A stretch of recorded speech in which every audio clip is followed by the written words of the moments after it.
ফুটো হয়ে গেছে।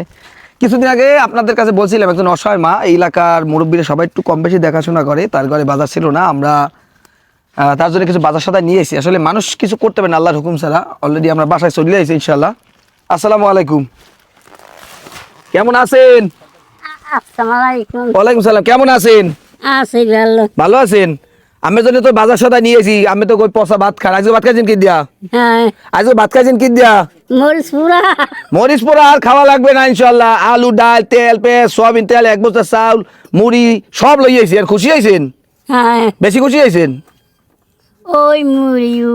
আচ্ছা ঠিক আছে।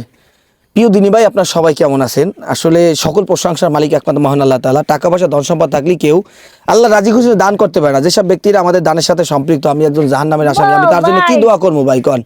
এই যে একজন অসহায় মা, তার ছেলে সন্তান দুনিয়া কেউ নাই, রাস্তার পাশেই থাকে। এলাকার কিছু মানুষজনে মোটামুটি রাস্তার পাশে একটা ঘর উঠাই দিয়েছে থাকার মতো। জিজ্ঞাসা করলাম মরিচ পেতে ভাত খায়। সেদিনকার আইসে আমরা দেখি যে পচা ভাত।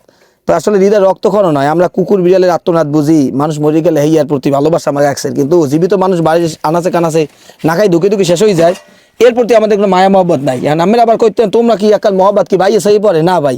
চেষ্টা করতে সবার সুখে হাসবো, আমি কাঁদবো সবার দুঃখে, নিজের খাবার বিলিয়ে দেবো অনাহারের মুখে।